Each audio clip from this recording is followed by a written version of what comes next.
This is the EWN Podcast Network.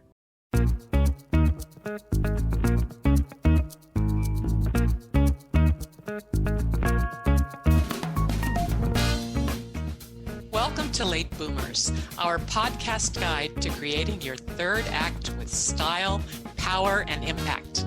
Hi, I'm Kathy Worthington. And I'm Mary Elkins. Join us as we bring you conversations with successful entrepreneurs, entertainers, and people with vision who are making a difference in the world.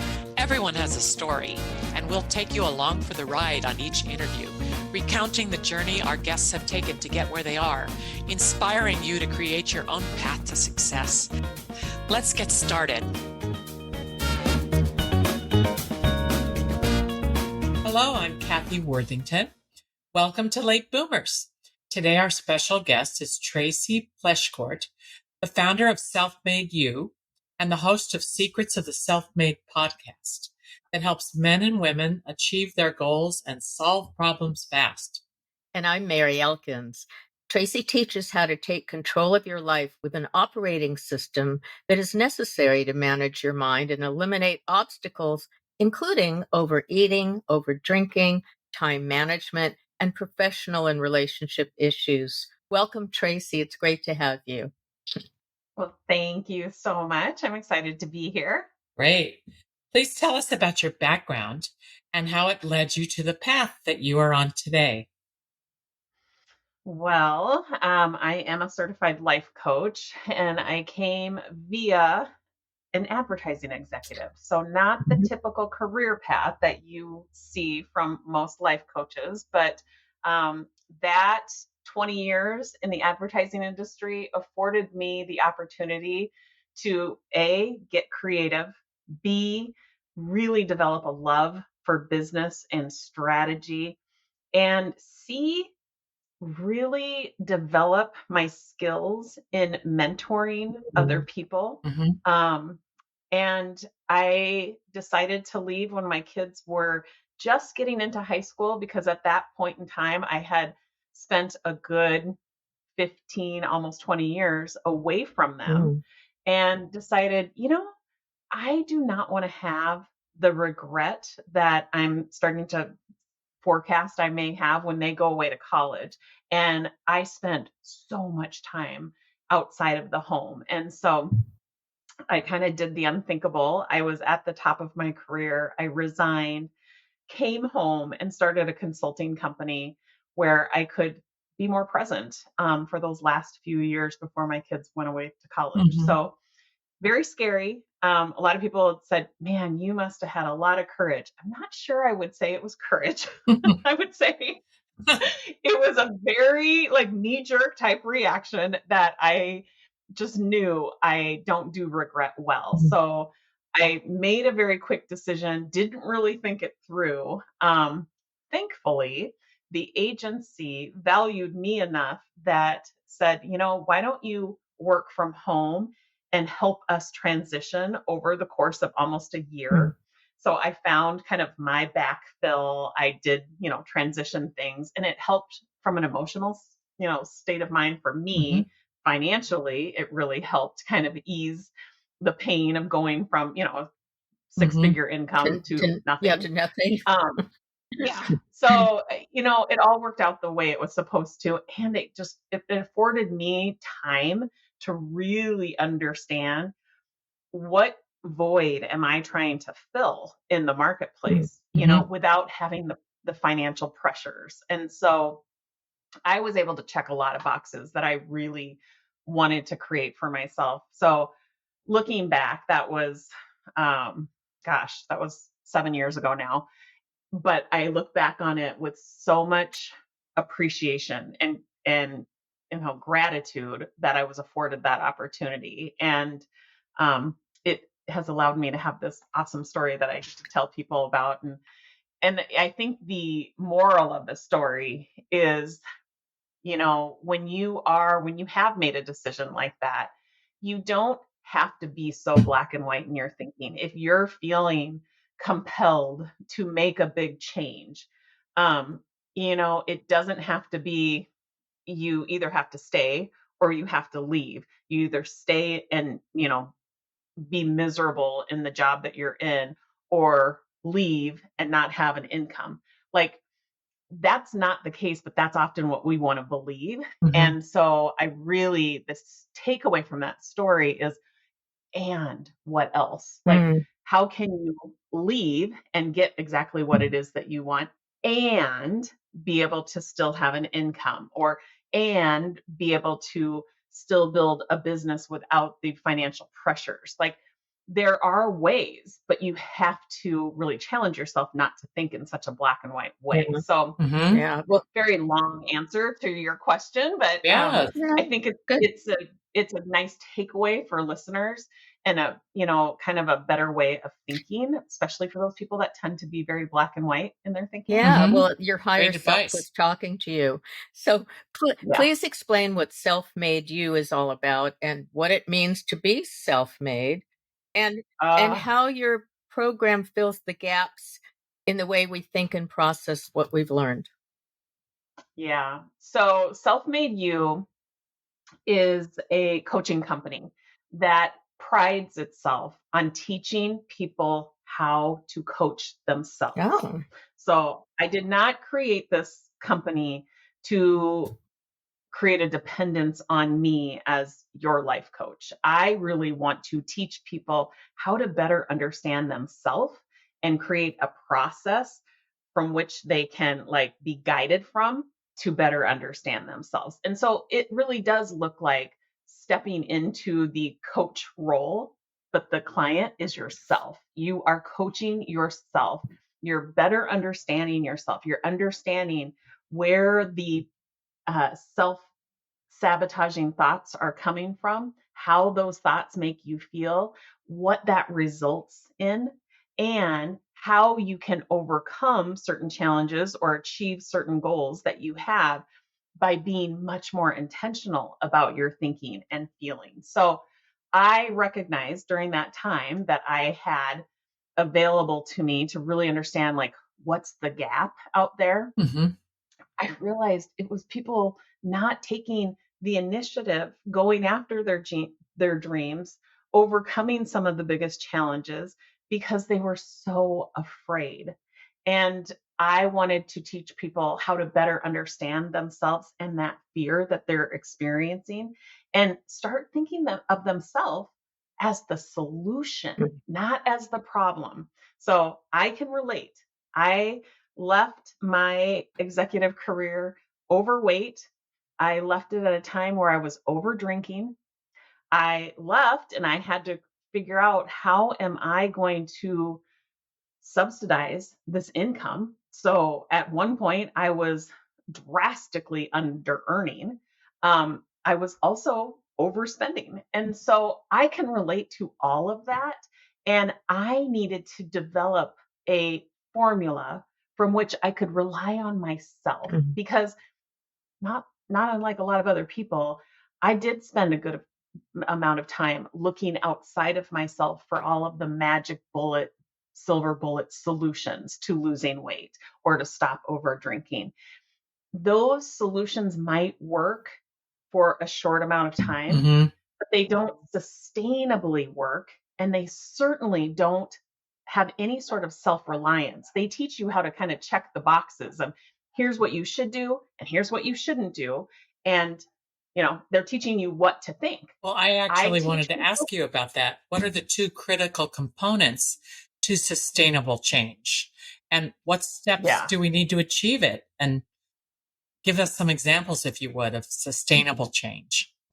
Yeah. So sustainable change comes from understanding yourself, right? It's really understanding how to think.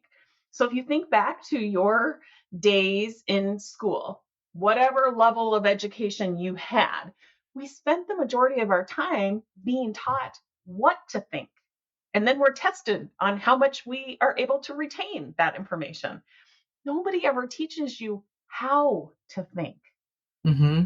And that leaves a huge gap, because I have two college graduates living in my Mm-hmm. home who graduate and they're like, uh, I don't really know how to solve my problems. I don't really know how to go out and achieve my goals. They do, however, know what they're supposed to be thinking about that. And it's always look for the solution outside of yourself. Mm. There's never anything that teaches them how to rely on themselves, which is the more sustainable way to create results. So And to when I trust was yourself that you can rely on yourself.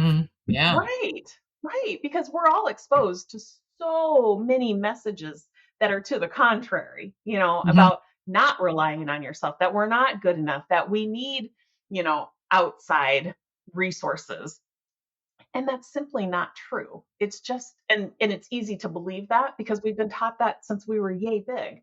So my school, Self Made You, is here to kind of fill that gap that the formal education system leaves. And so we teach you how to think, not Mhm. what to think. We teach you how to think. So it all starts with the neuroscience of your brain, right? Like understanding your own 3-pound organ that exists between your ears and how it actually is driven by purpose. Mm. Half of it is meant to be keeping you alive. Mhm. It's always in survival mode, which means it's scanning for danger. Yeah. But if we stop to think about it, we're not in a lot of danger. But yet we listen to these fear-based thoughts. And when we listen and then we react to those fear-based thoughts, we tend to self-sabotage. Mhm. Yeah. Mhm. So no matter, let's say our desire is to lose weight. Okay. We're very clear. I want to lose 10 pounds. But every time I walk through the kitchen, the box of Oreos is screaming my name. And that self-sabotaging narrative that I'm hearing says, if you don't eat one right now, they're not going to be here when you come back. Right? It's like, it's this little survival, like you better eat it now or somebody might take it away from you, which is not true. Oreos are very accessible, right? We can go anywhere at any time of the day and get an Oreo. Like, but we don't even stop long enough to question that line of thinking. We just react. And then we eat the cookie. And in retrospect, we recognize, wait a minute, I'm supposed to be on a diet. What the heck just Yeah. happened? And then we go into this self-loathing beat down that we're all familiar with, like you're so stupid, how could you have done that, you're not good at losing weight, you've never been able to lose weight, right? And all of the excuses. Yeah. And so then that just fuels that intensity, the feelings that have you buffering with food. And so it becomes this perpetual like cycle Mhm. that you have to be able to understand in order to move beyond. So, a lot of weight loss programs will teach you what to eat, what not to eat, but they don't teach you the science of why you're even thinking and feeling that way in the first place. And it's a science of you, right? We all have that 3-pound organ Yeah. between our ears. So, understanding why you think and feel that way is like a huge step in the right So direction that's because then you that's don't make kind of the it question means I wanted to ask you, and what your advice is on helping people to understand their problems, whether it's weight loss or other things, and then how do they solve them, and how do they yeah. write a new chapter to their life? Yeah. So we have a 4-step system. This 4-step system creates a sense of self-control. Most of us who are saying I've got a problem, it's because we feel out of control on any given subject, right? So first, the very first step is you start with a decision. So our framework, we use the acronym SELF, SELF. So it's very simple to remember. The result is that you better understand yourself. So you learn to coach yourself, and the outcome is better understanding yourself, getting the results, sustainable results that you want. So the S is start with a decision. Start with a decision. By making a decision, you gain control. Hmm. The minute you avoid making a decision, you remain out of control. You've given up all of your agency. So you make a decision. What is it that you want? So I'll have a lot of people come to me and go, you know what? I'm so broken. I don't even know what I want. And with those people, I would ask them, let's make a decision about what you don't want. Mm. Because through understanding what you don't want, it becomes clear what you do want. Oh. And we spend our life sifting and sorting through all sorts of experiences, having all sorts of feelings. That's on purpose. The good and the bad, the positive and the negative. The negative feelings are what give us the contrast and the ability to understand what it is that we want. Our desires are actually formed from the contrasting experiences or the negative experiences. So we can go through either door. What is it that you want? And if you don't know, we'll start to talk about, let's make a decision about what you don't want. So you start with a decision, okay? The second step is eliminating the self-sabotage. Because the minute you make a decision, I promise you, those self-sabotaging narratives are going to be there. They show up. They're well-driven neural pathways. We all hear them. So I like to give my clients or people who aren't yet a client a self-sabotage assessment so that they're more familiar with the narratives that are most prominent in their life, because they're easier to hear when you know what you're kind of looking out for. It's very difficult to find the enemy that you can't see, fight the enemy that you can't see. So we want to spotlight them. So the most universal self-sabotaging narrative is the judge, where we judge ourselves or we judge other people or we judge circumstances. Oh. So when you're judging a circumstance, it sounds like, I'll be happy when I lose the weight. That's what it sounds like to judge a circumstance. Or I'll be happy when I make six figures, right? That's what it sounds like to judge a circumstance. We all know what it sounds like to judge another person. He shouldn't be so mean. She should have been on time. My child should have, made his bed before he left for school. Lots of should haves. I know it's said that everybody does that all the time. And sometimes Right. if you freeze your thoughts for a minute and you're in a situation with other people, you realize you've already judged all the people in the room in some way. Yeah. Without even meaning to. It's very I was normal. going to ask you to elaborate on the self-control operating system, and you're getting there. So let's hear the L and the F. Yeah. So the L is leveraging your strengths. So we all have strengths available to us when we are operating from the other part of our brain. So if you think about your human brain, if you were to cut it straight down the middle, the left side is the primitive side, the side that is trying to keep you alive. It is very purposeful. You do not want it to go away because it is the side that is responsible for keeping you alive.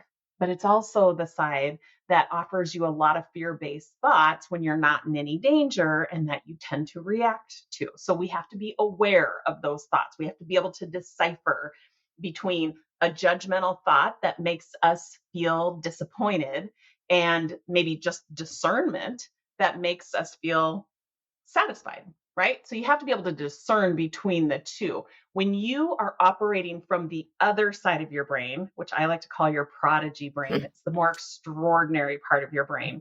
I love that. It's the part of your brain that allows you to respond and not react. It's the part of your brain that allows you to kind of be the watcher of your thoughts without judging. So we've got the primitive part and then we've got the prodigy part. So understanding the difference is really important, and not wishing this primitive part would go away. We just want to turn down the volume and we want to teach ourselves to not react to it, not react to those narratives, and instead to respond. Oh, there's that judgmental thought. I expected it to be here. It's totally normal, right? That gives you right there. That gives you a little bit of empathy for your humanness, right? We're all human. We're all going to do that. But if it makes you feel a certain way that you notice you have a knee-jerk reaction to doing something that doesn't quite end well, it's not moving you closer to the results that you want, then you want to be able to intercept it. You want to be able to call it out for what it is. So there's 10 narratives that are very, very common: the pleaser, the victim, the hyperachiever. But the one that's most universal is the judge. Okay, so that's eliminating the self-sabotage, the leveraging the strengths come from operating from that prodigy part of your brain.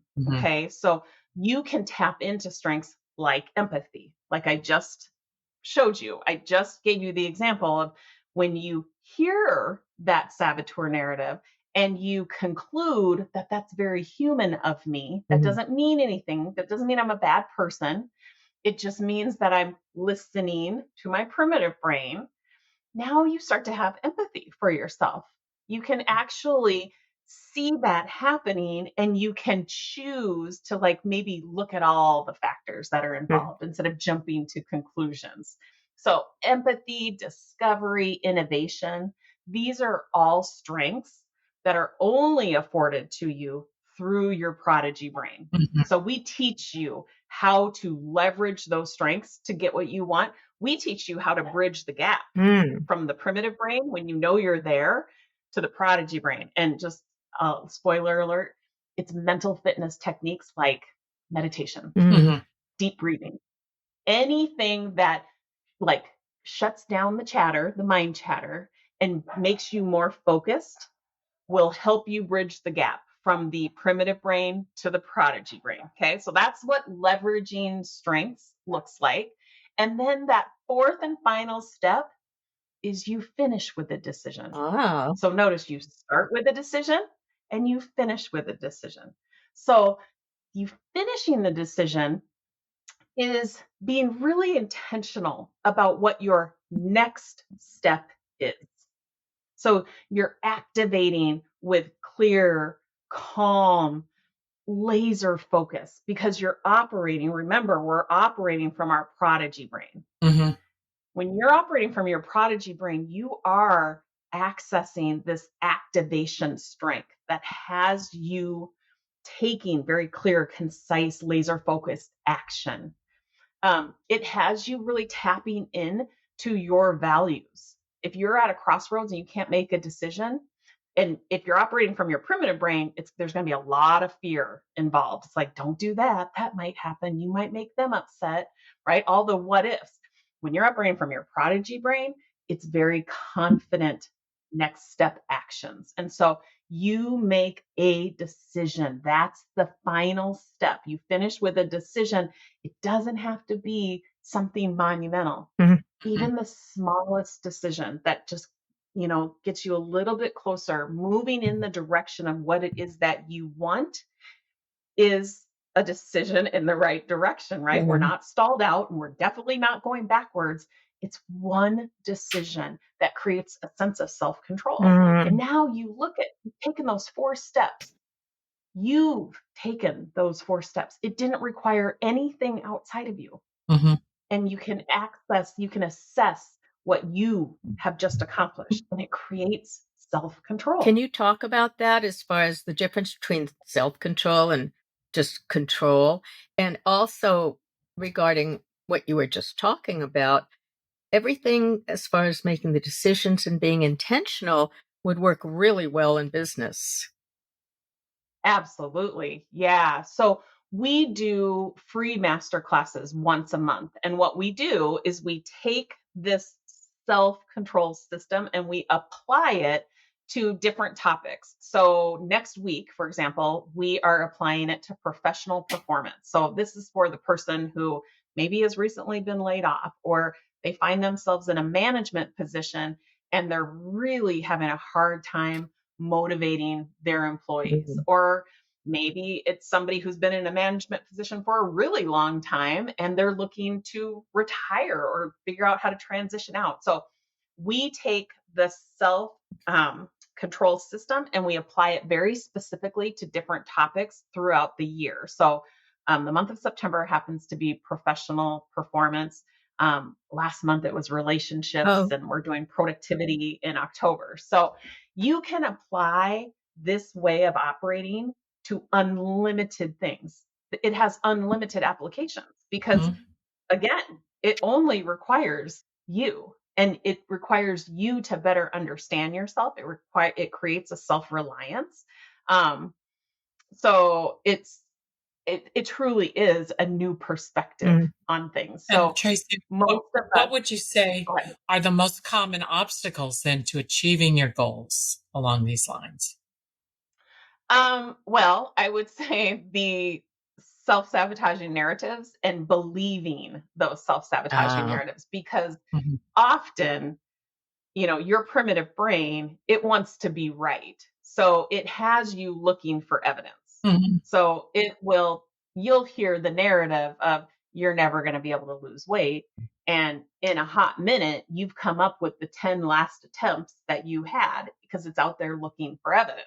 Mhm. So, using the past against yourself in a very unintentional way is a huge obstacle, right? Messaging, social media, we get messaging from all over the place. Sadly, we're indoctrinated into certain cultures that have us believing things that maybe we've never even questioned.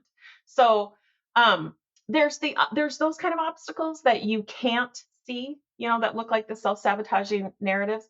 But then, there's very obvious obstacles too that we self-sabotage with. Like, I'll just say, when I was working on my over drinking, I had such a hard time declining any sort of happy hour invitation because my saboteur narratives were telling me that, I would look awkward, or I'd be worried about what other people would think. And so I would accept the invitation. I would show up with the best intentions not to drink. And within a hot minute, I would succumb to ordering the drink. People would, "Aren't you drinking?" yeah. And instead of me just, standing up for and being responsible for my results, I would be like, "Oh yeah, yeah." And I would order the drink. And then I would, start over the next day. And so that's an obstacle. It's a real obvious obstacle, being Mhm. invited to happy hours that I could have just not gone to. But in the back of my head, that would have been too easy. Mm. That would have been too easy. Mm. And so I made it hard on myself, and I would put myself in that position with the best intentions, and then I would succumb, and then I would beat myself up. And it was just this never ending cycle. So there's lots of obvious, almost tangible obstacles. Mhm. And then there's those ones that are in your head that you actually can't see. So there's two types of obstacles that we teach our clients how to really be aware of. That's great. Well, how do you help people create a roadmap for themselves to monetize their purpose or to just have a better life? It really does start with that decision. So understanding what it is that you want and why you want it. Mm. I think we've all heard that a million times, but that is the key to creating the roadmap that, just puts one foot in front of the next. I don't like to have people, create these lofty vision boards that almost become like dreamlike. Like, I want people to decide what it is that they want, but to take that next step and ask themselves why. Why do they want that? Because that's going to be one of the motivators Mhm. behind taking the next step and the next step. So it's really an exercise in self discovery, really understanding yourself better. So we create that roadmap one step at a time. We're not, leaving everything in between blank. It's really creating, here's the next step that we're going to take, and now making the decision of what's the next Can you step. give an example or two from your experience?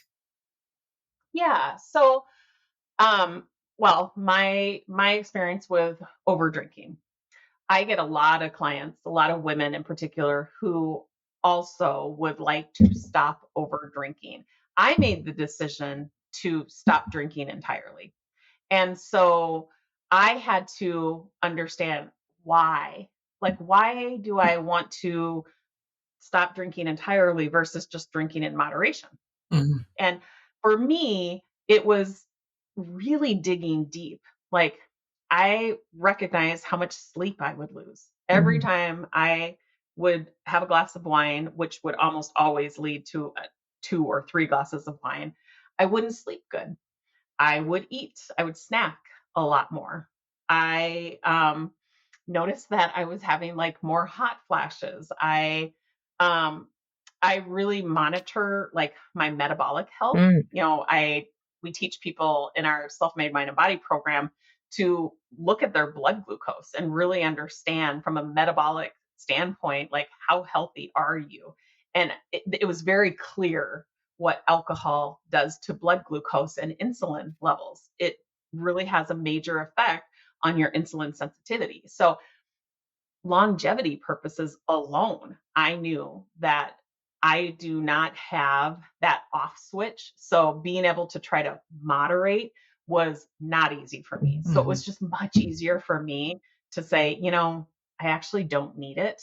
There really isn't anything about it that is, you know, helpful in my life.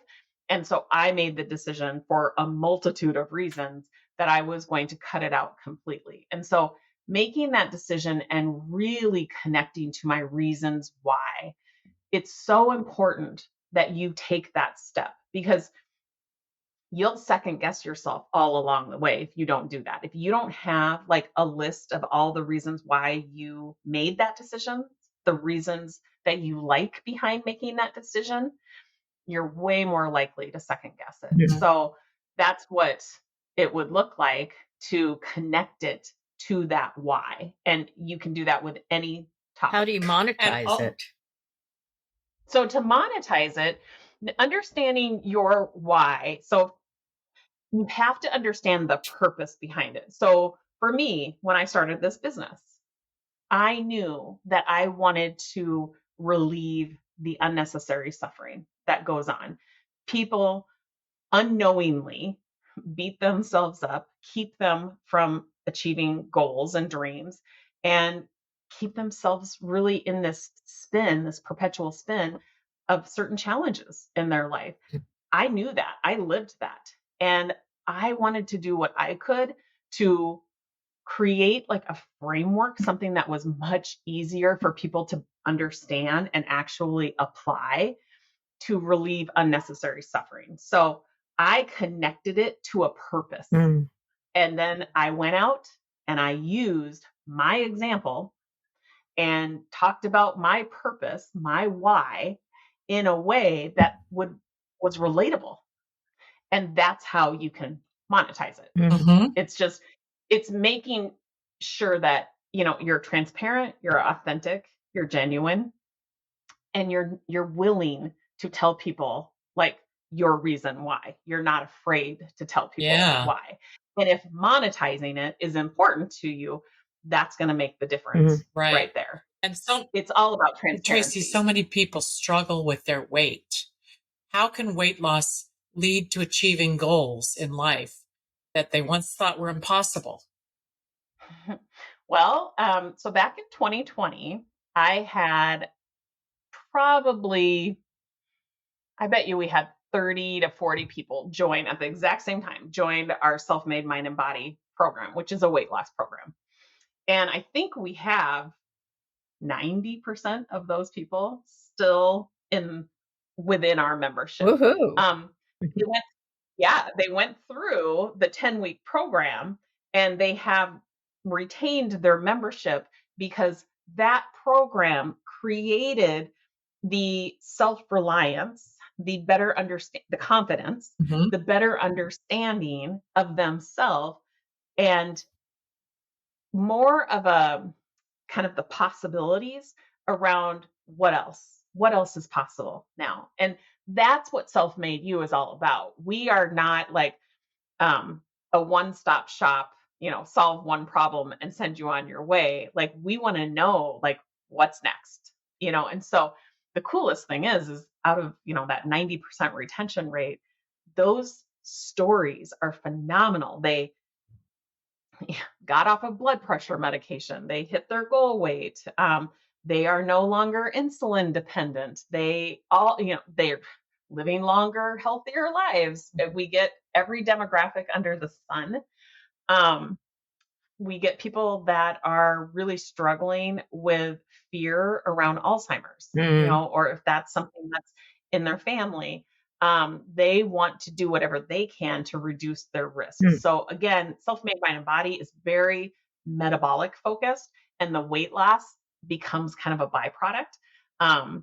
But because we look at that bigger picture, now we have people who are thinking more clearly. Their moods are more stable. They have more energy. When you have like the 1, 2, 3 punch like that, where you have more energy, more stable mood, cognitive clarity, you're going to be able to create these roadmaps to achieving things that you never thought possible. Mhm. But when weight loss and metabolic health stands in your way, it makes all of those dreams almost impossible. So Mm.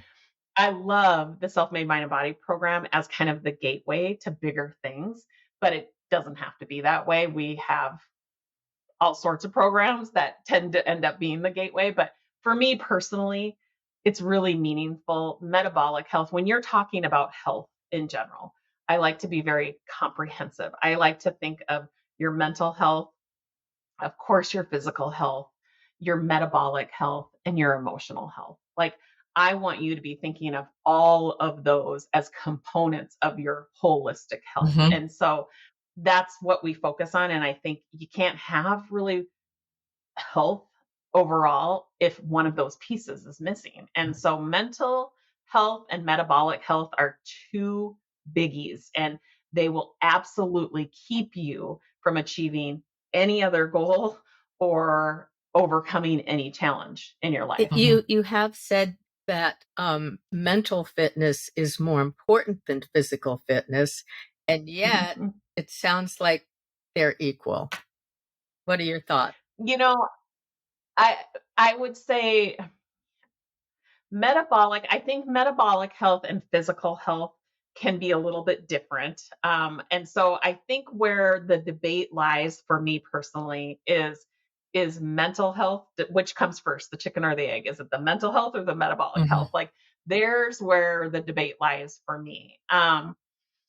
Yeah, I really do think that you can go through any of those doors. But what the takeaway is that you have to have your finger on the pulse of all of them. Good. Right. What That's would you great. like our audience to have as a takeaway today, Tracy? Oh, well, for sure that you can create self control.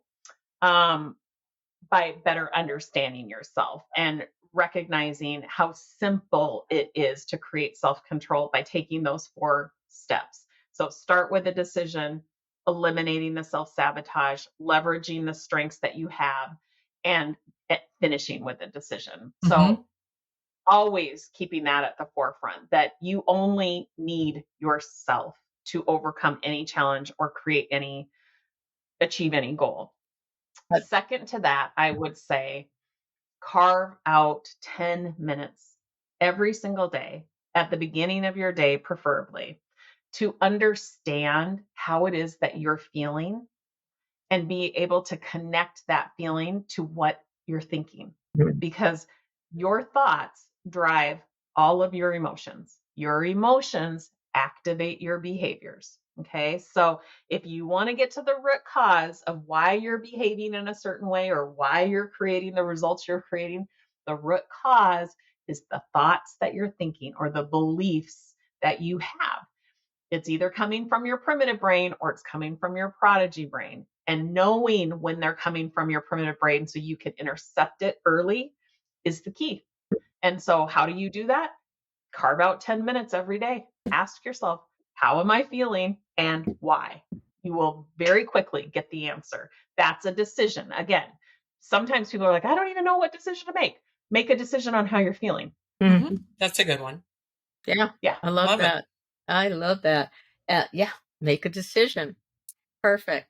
Uh, Tracy, thank you. This has been great. Our guest My today, pleasure. yeah, our guest today on Late Boomers has been Tracy Pleschourt, founder of Self Made You and the host of Secrets of the Self Made podcast and life coach.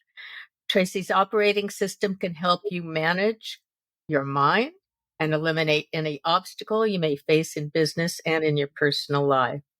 You can reach Tracy on her website, selfmadeyou.com, which is SELF-MADEU, the letter, .com. And we want to request our listeners, just please subscribe to our podcast on your favorite podcast platform and go on our YouTube channel, Late Boomers Podcast, click that little subscribe button. And on any of those platforms, can you please give us a 5-star review? And please follow us on Instagram at I am Kathy Worthington and at I am Mary Elkins and at Late Boomers. We hope you're inspired by today's episode, and we thank you so much again, Tracy. Thanks for having me.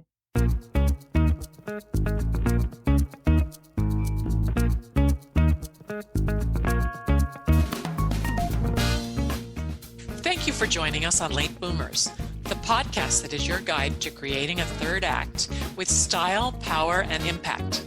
Please visit our website and get in touch with us at lateboomers.biz. If you would like to listen to or download other episodes of Late Boomers, go to ewnpodcastnetwork.com. This podcast is also available on Spotify, Apple Podcast, and most other major podcast sites. We hope you make use of the wisdom you've gained here and that you enjoy a successful third act with your own style, power, and impact.